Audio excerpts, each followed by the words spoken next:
Dust allergy, sinus, asthma, psoriasis 100% treatment శాస్త్ర పరిష్కారం కొరకు Neocare homeopathy MD doctor Bellamkonda Nageswara Rao గారిని సంప్రదించండి. నమస్తే, నేను Keshav. Welcome to Suman TV. Andhra Pradesh ఉప ముఖ్యమంత్రి పవన్ కళ్యాణ్ ఉప ముఖ్యమంత్రి హోదాలో తొలిసారి ఢిల్లీ వెళ్ళబోతున్నారు. ఆయన పర్యటనకు సంబంధించినటువంటి అంశాలు కన్ఫర్మ్ అయ్యాయి. అలానే కేంద్రం నిర్వహించబోతున్నటువంటి ఒక అంతర్జాతీయ సదస్సులో కూడా పవన్ కళ్యాణ్ పాల్గొనబోతున్నారు. సో దీని ద్వారా పవన్ కళ్యాణ్ ఢిల్లీ పర్యటన ఎటువంటి ప్రయోజనాలని ఆంధ్రప్రదేశ్కి ఇవ్వబోతుంది, రాజకీయంగా ఈ పర్యటనకి ఎలాంటి ప్రాధాన్యం ఉండే అవకాశం ఉంది, ఈ అంశాలను విశ్లేషించేటువంటి ప్రయత్నం చేద్దాం. మనతో పొలిటికల్ అనలిస్ట్ శ్రీనివాస్ గారు. నమస్కారం. నమస్కారం. పవన్ కళ్యాణ్ గారు డిప్యూటీ సీఎం అయిన తర్వాత ఫస్ట్ టైం ఢిల్లీకి వెళ్తున్నారు. సో ఎలా చూడాలి? ఇది చంద్రబాబు నాయుడు గారు టూర్ అయిపోయింది, రెండోసారి వెళ్ళొచ్చారు. త్వరలో పవన్ కళ్యాణ్ గారు కూడా వెళ్తారని మనం అనుకున్నాము. సో డేట్స్ ఫిక్స్ అయినాయి. సో ఏంటి, దీన్ని ఏ విధంగా అర్థం చేసుకోవాలి? డెఫినెట్గా ఆయన ఏ స్థానం లేని పరిస్థితి నుంచి ఈ రోజున 21 స్థానాలతో 100% స్ట్రైక్ రేట్తో ఉప ముఖ్యమంత్రి హోదాలో వెళ్తాం. అందులో పర్టికులర్గా జల్ జీవన్ మిషన్, అది హర్ ఘర్ జల్ అని ప్రతి మంచినీరుకు సంబంధించి, అంటే ముఖ్యంగా ఈ కూటమి మేనిఫెస్టోలో కీలకమైంది ప్రతి ఇంటికి మంచినీరు సరఫరా చేస్తున్నారు. ఆ శాఖ ఎవరి కింద ఉంది? పవన్ కళ్యాణ్ గారి చేతిలో ఉంది.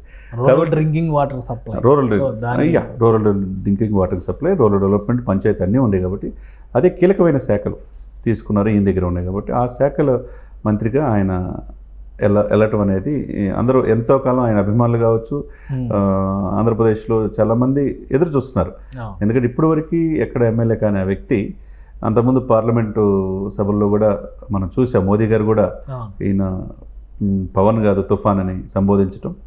ఆ తర్వాత క్రమంలో సీఎం గారు 2 సార్లు వెళ్ళారు, కానీ చంద్రబాబు నాయుడు గారు, పవన్ కళ్యాణ్ గారు ఫస్ట్ టైం వెళ్తారు. ఇది చాలా ఏం జరగబోతుంది అనేది ఉత్సుకతతో అందరూ ఎదురు చూస్తున్నారు. ఎందుకంటే ఆ హోదాలో వెళ్ళటం అవసరం కూడా. రాష్ట్రానికి కావాల్సిన దీర్ఘకాలికమైన కోరికలు అవసరమైనప్పుడు మోదీ గారిని ఆయన గుండెల్లో నేను ఉన్నానని చెప్పి అన్నాడు. అవసరం వచ్చినప్పుడు స్పెషల్ స్టేటస్సా, లేకపోతే పోలవరం నిధులు కావచ్చు, విశాఖ స్టీల్ గురించి నేను అడుగుతాను అవసరమైనప్పుడు, నా సొంతంగా నేను ఏది అడగనన్నాడు. కాబట్టి ఇప్పుడు ఇమ్మీడియట్గా రేపు 19th వెళ్ళటం అనేది, ఆ మీటింగ్లో పాల్గొంటాం. 3 రోజులు జరిగే సమావేశంలో 19th పవన్ కళ్యాణ్ గారు అధికార హోదాలో ఆంధ్రప్రదేశ్ ప్రభుత్వం తరఫున ఉప ముఖ్యమంత్రితో పాటు 5 శాఖల మంత్రిగా, ఎందుకంటే అది యాప్ట్ కూడా, అంటే మంచి నీరు వచ్చినప్పుడే ఎటువంటి ఇది లేకుండా ఆ మనిషి జీవన చాలా ఆరోగ్యపరమైనటువంటి అంశాలు, మంచినీరు సురక్షిత మంచినీరు, అవునవును, అది ఈయన చేతిలో ఉంది. కాబట్టి దాంట్లో ఏమి రివ్యూ మీటింగ్లు ఏం జరుగుతాయి, తర్వాత ప్రభుత్వ పాలసీస్, సెంట్రల్ గవర్నమెంట్ ఇచ్చే రాష్ట్రాలకు ఇచ్చే నిధులు ఏంటి, దీనికోసం ఇవన్నీ ఉంటాయి కదండి. ఆ పాయింట్ ఆఫ్ వ్యూ డిస్కషన్ చేసే అవకాశం ఉంది. దానిలో భాగంగా ఇంటర్నేషనల్ కాన్ఫరెన్స్ కూడా దాంట్లో హాజరవుతారని చెప్పి తెలుస్తుంది. ఇంతకుముందు మోదీ గారిని కూడా కలిసే అవకాశం ఉంది. ఎందుకంటే ఆయన హోదాని చూడాలని ఆయన కూడా కోరుకున్నాడు. ఆ పోస్ట్లో ఉండాలి, రాజకీయాల్లో ఈ దేశ స్థాయిలో మంచిగా ఆయన భవిష్యత్తు బాగుండాలని కోరుకున్న వాళ్ళు మొదటి వ్యక్తి మోదీ గారు. ఎందుకంటే అతను చూస్తూ ఉన్నాడు ప్రజల్లో ఆదరణ. సో అంటే అఫీషియల్ టూరు ఒకవైపు నుంచి జల్ జీవన్ మిషన్కి సంబంధించినటువంటి డిస్కషన్స్ అన్ని ఒక ఆస్పెక్ట్. పొలిటికల్ ఇంపార్టెన్స్ ఉంటుందా ఈ పర్యటనకి? మోడీ గారు అంటే చంద్రబాబు నాయుడు గారు కలిశారు, బడ్జెట్ ముందర ఆంధ్రప్రదేశ్కి ఉన్నటువంటి సమస్యలన్నీ ఆయన వివరించి వచ్చారు. అవునండి. పవన్ కళ్యాణ్ గారు కూడా బడ్జెట్ పెట్టడానికి ముందరే ఢిల్లీ వెళ్ళబోతున్నారు. సో ఇది చాలా పెద్ద శాఖ, గ్రామీణాభివృద్ధి శాఖ అనేది చాలా పెద్ద శాఖ. ప్లస్ సెంట్రల్ గవర్నమెంట్ స్కీమ్స్ చాలా వరకు ఈ శాఖ నుంచి అప్లై అవుతున్నాయి. అవునండి. సో దీనికి ఉండేటువంటి ప్రాధాన్యం అలా ఉండదు. డెఫినెట్గా ఉంటుంది. ఎందుకంటే లక్కీగా ఏంటంటే ఇక్కడ పెమ్మసాని కూడా గ్రామీణాభివృద్ధి ఉన్నాడు, చంద్రశేఖర్ ఉన్నాడు, కేంద్ర సహాయ మంత్రి ఉన్నాడు. దాంట్లో ఆయన కూడా పాల్గొంటాడు. ఆయన రాష్ట్రం మీద పూర్తి అవగాహన ఉంది. ఈ దేశం కానీ దేశం వెళ్ళి కొన్ని వేల కోట్లు సంపాదించినా ఈ దేశానికి తన జిల్లాకి చేయాలనే ఇదితో టీడీపీలో చేరాడు, ఎంపీ అయ్యాడు, లక్కీగా ఫస్ట్ టైమే మంత్రి అయ్యాడు.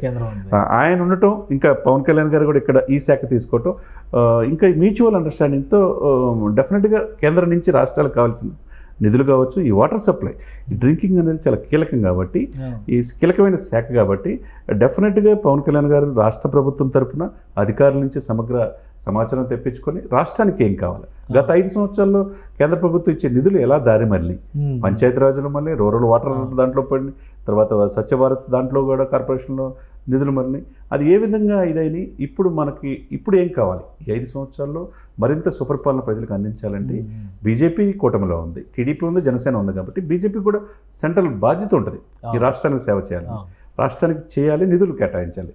ఆ నిధులు ఏ విధంగా ఉంటాయి, ఈ ప్రతి ఇంటికి మంచినీరు ఇస్తారని ఈ కూటమి వాగ్దానం చేసింది. కాబట్టి అది ఏ విధంగా, ఆ స్కీమ్స్ ఏంటి, ఏ విధంగా చేసుకోవాలనే డిస్కషన్ జరుగుతుంది.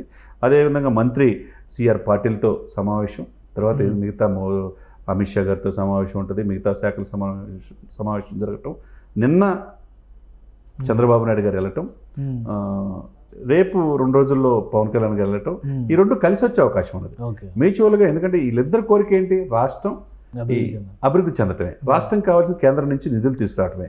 గత ప్రభుత్వం 5 సంవత్సరాల నిర్లక్ష్యం ఏంటి?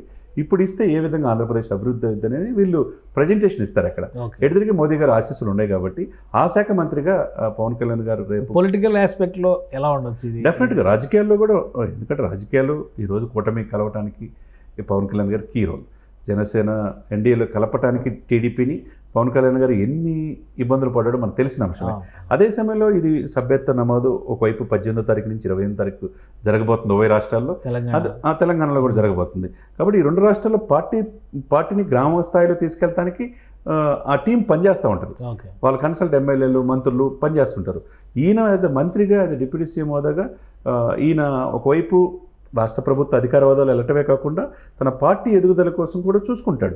రేపు రాజ్యసభ నుంచి మనం నాగబాబు గారిని అవుతాడని మనం చిరంజీవి గారు వెళ్తారా, నాగబాబు గారు ఏమో ఏదైనా జరగవచ్చు అండి రాజకీయాల్లో. ఇప్పుడు చిరంజీవి గారు రాజ్యసభకి ఇప్పుడు వెళ్తాడా? ఎందుకంటే ఆయన అంతకు మించి అన్నట్టుంది ఆయన ప్రాధాన్యత. ఎందుకంటే పద్మవిభూషణ్ మొన్న పొందే దేశంలో అత్యున్నతమైన, అందుకే రాష్ట్రపతి కోటాలో రిఫర్ చేస్తారని ఒక డిస్కషన్. కొంతమంది ఏమో రాష్ట్రపతి, ఉపరాష్ట్రపతి మోడీ గారితో భేటీలో ఇది కూడా ఇద్దరు కలిసి చేతులు ఎత్తి మోడీ గారే అభివాదం చేశారు కదా ప్రజలకి. డెఫినెట్గా అది మెగా ఫ్యామిలీని మోదీ గారు ప్రజల్లో ఎంత ఉందో ఆయనకు బాగా తెలుసు. అదేవిధంగా అత్యున్నతమైన పదవుల్లో చిరంజీవి గారిని కూర్చోపెట్టే సమయం ఆ రోజు వస్తుంది. అది రాజ్యసభకు మించే ఉంటుందని మనం అనుకోవాలి. ఇప్పుడు రాజ్యసభ అనేది ప్రస్తుతానికి నాగబాబు గారు డెఫినెట్గా ఇచ్చే అవకాశం స్పష్టంగా ఉంది. ఎందుకంటే అనకాపల్లి మనం చూసాం, త్యాగం చేశాడు ఆయన. బీజేపీ, టీడీపీ ఒప్పుకున్నారు. కాకపోతే రేపు రాజ్యసభలో నాగబాబు గారు కూర్చుంటారు. ఆ విధంగా రాజకీయంగా జనసేన పార్టీ అక్కడ కూడా పార్లమెంట్లో ఉండాలి. ఇప్పుడు 2 ఉన్నారు, సీనియర్ అయిన బాలశౌరి గారు ఉన్నారు, తర్వాత ఉదయ్ శ్రీనివాస్ గారు ఉన్నారు. ఇకపోతే రాజ్యసభలో కూడా ఈ రిప్రజెంటేషన్ పార్టీకి ఉండాలి. ఏ విధంగా ఈ పార్టీని రాజ్యసభలో కూడా ముందుకు తీసుకెళ్ళాలి, దేశంలో కూడా జనసేన పార్టీ ఏంటనేది మనం చూసాం. రిలయన్స్ వాళ్ళే ఇదిలో కూడా దేశవ్యాప్తంగా చర్చనీయాంశం అందరూ పలకరించారంటే అంటే జాతీయ మీడియా కూడా ప్రశంసించిందంటే జనసేన ఏంటి అనేది ఢిల్లీ స్థాయికి దాకా వచ్చింది. కాబట్టి ఈ పార్టీని స్ట్రెంథన్ చేసుకోవడానికి ఏ విధంగా ముందుకెళ్ళాలి దాన్ని కూడా పెద్దలతో చర్చించే అవకాశాలు స్పష్టంగా కనపడతాయి. రైట్, థ్యాంక్ యూ చంద్ర శ్రీనివాస్ గారు మీ అభిప్రాయం తెలియజేసినందుకు. ఇది డిప్యూటీ సీఎం హోదాలో పవన్ కళ్యాణ్ తొలిసారి ఢిల్లీ పర్యటన చేయబోతున్నారు. దీనికి అధికారిక కార్యకలాపాలతో పాటు రాజకీయ ప్రాధాన్యం కూడా ఖచ్చితంగా ఉండే అవకాశం ఉందని చంద్ర శ్రీనివాస్ గారు విశ్లేషిస్తున్నారు. ఇది special discussion. Keep watching. Suman టీవీలో మీ పర్సనల్ అండ్ బిజినెస్ ప్రమోషన్స్ కోసం కింది నెంబర్కి కాంటాక్ట్ చేయండి.